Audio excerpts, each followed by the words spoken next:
गोपीजन भी भली भांत श्रृंगार करके छकड़ों पर, गाड़ियों पर सवार होकर प्रभु की रूप माधुरी, लीला माधुरी का गान करते हुए गिरिराज महाराज के समीप आए। अब जे भी भोग लगना शुरू हुआ, ब्राह्मण मंत्रोच्चारण कर रहे,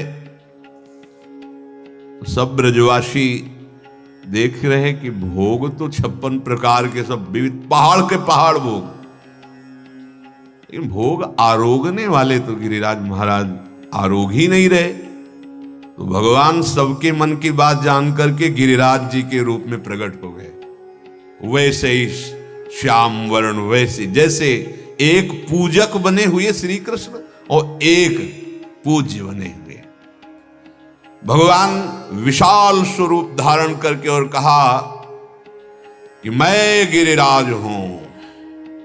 आहा, देखो मैं गिरिराज हूं। और सारी सामग्री, खीर, पुआ, पूड़ी, कचौड़ी, पकौड़ी, जो विविध प्रकार के व्यंजन थे, भगवान पा रहे, ब्रजवासी गोपियां पवा रही हैं। अब तो सब ब्रजवासी आनंद से नाच रहे कि इतना जीवन हो गया, इंद्र का पूजन करते हुए कभी एक झांकी भी नहीं मिली, और पहला ही पूजन गिरिराज जी का हुआ। साक्षात प्रकट होके बोले मैं गिरिराज हूं, बृहद बपू धारण किए हुए, शैलोस्मीति ब्रुवन, मैं गिरिराज गोवर्धन हूं। ब्रजवासी जय हो महाराज, आप तो बड़े कृपाल हो, भोग देखते ही प्रकट हो गए। इतने बार भोग लगाया, देवराजेंद्र कभी आके झांकी भी नहीं दिए। सच्ची मालिए, मूर्तिमान कल्पतरु हैं, चिंतामणि हैं गिरिराज जी महाराज। कोई भी कामना गिरिराज महाराज के लिए पूर्ण करने में कोई संशय नहीं। बस आप पद्धति से परिक्रमा पूजन। अब ऐसे नहीं कि गिरिराज जी की परिक्रमा लगा रहे हैं, मसाला खा रहे हैं, या कोई धुआं वाले ऐसे गंदे व्यसन कर रहे हैं, या आप गिरिराज जी की तलहटी में शौच लघु शंका कर रहे हैं। बहुत सावधानी की जरूरत होती है। साक्षात सिद्ध मूर्ति, भगवत स्वरूप गिरिराज जी महाराज। अहो भाग्य है हम ब्रजवासी हैं, जहां ऐसी महामहिमामयी एक स्थल, यहाँ कण कण में प्रिया प्रीतम का अद्भुत ऐश्वर्य, प्रभाव, माधुर्य सब विराजमान है। अब तो सब ब्रजवासी पवार हैं, प्रणाम कर रहे हैं, बोले अहो आश्चर्य है, आश्चर्य, गिरिराज जी हम पर बहुत प्रसन्न, साक्षात प्रकट होकर के पा रहे हैं। भगवान ने कहा ये अद्भुत देवता हैं, जैसा तुम चाहोगे वैसा रूप धारण कर लेंगे, और जो गिरिराज जी का निरादर अपमान करेगा उसको ये देवता नष्ट कर देंगे। आओ अपना गौओं का और विश्व का कल्याण करने के लिए हम गिरिराज जी को प्रणाम करते हैं। भगवान समस्त ब्रजवासियों सहित गिरिराज जिनको प्रणाम कर रहे हैं वो भगवान, जो प्रणाम कर रहे हैं वो भगवान। गिरिराज जी को नमस्कार किया। एसो वजानतो मर्त्यान काम रूपी वनौकशः हरन्ति हृस्मयी नमस्यामः शर्मणे आत्मनो गवाम। भगवान श्री कृष्ण की प्रेरणा से नंद बाबा आदि बड़े बूढ़े गिरिराज गोवर्धन की पूजा की, और जो प्रसाद बचा सब पाए। फिर जो बूढ़े लोग चल नहीं सकते थे, छकड़ों पे बैठ के जो चल सकते थे, वो गीत भगवान के नामों का गाते हुए गिरिराज जी की प्रदक्षिणा की। फिर सब अपने अपने ब्रज के घरों में वापस आ गए। जब इंद्र को पता चला कि पुआ, पूड़ी, गुलाब जामुन, रबड़ी, रसगुल्ला कुछ भी भोग हमारे नहीं लगा, इस तिथि को तो हमारा लगता था, अपने दैवी शक्ति जो गुप्तचर थे पूछा भाई क्या बात है, ब्रज में एक भी गुलगुला हमें समर्पित नहीं हुआ, पीछे तो चक पाले को मिलता था।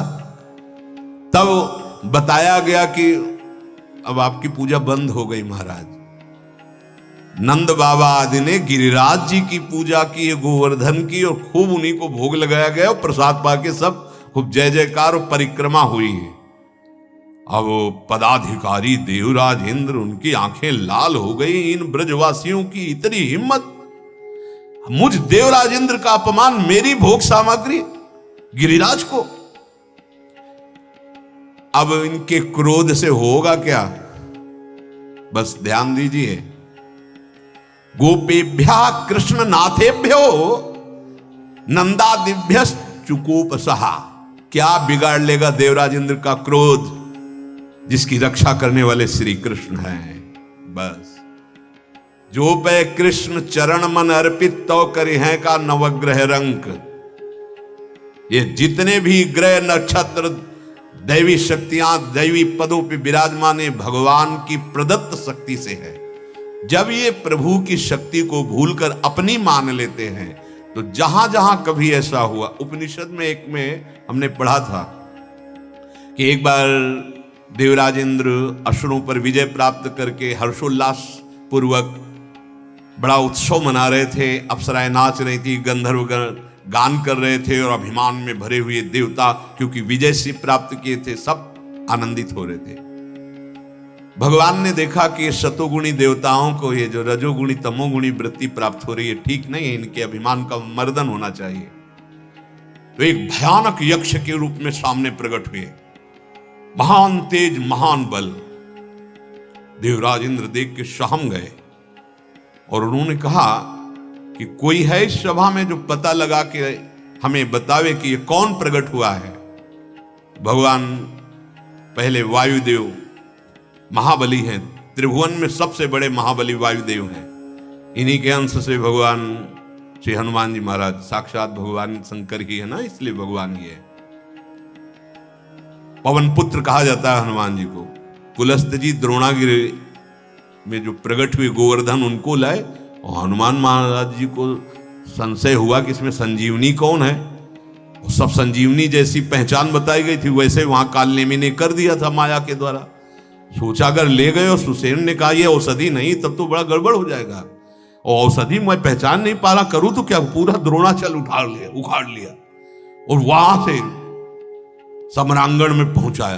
अपार बलशाली, तो वायु देवता सबसे बड़े बलवान देवता है, उन्हीं से सबके प्राणों का पोषण होता है। समीप गए, आप कौन हैं? तो यक्ष ने कहा तुम कौन हो? तो उन्होंने कहा मैं महाबलशाली वायु देवता हूं, अगर मैं अपना प्रचंड रूप धारण कर लूं तो समस्त ब्रह्मांडों को तिनके की तरह उड़ा सकता हूं। 49 रूप इनके। जब हनुमान जी महाराज लंका में आग लगा रहे, हरि पेरित तेहि अवसर चले मरुत 49 अट्टहास कर गरजा कपि बड़ी लाग आकाश। 49 मारुत पवन चल पड़े। बोला इतने तुम बलशाली हो, तुम ब्रह्मांडों को तिनके के समान उड़ा सकते हो? तो एक तिनका डाला और कहा उड़ा के दिखाओ। कितना बड़ा उपहास! तुरंत उन्होंने पावर लगा, नहीं उड़ा, पूरी शक्ति लगा दी। बोले तुम तो कह रहे थे ब्रह्मांडों को उड़ा देंगे, यहां तो तिनका नहीं उड़ा पा रहे हो। ग्रीवा नीची की, चले गए।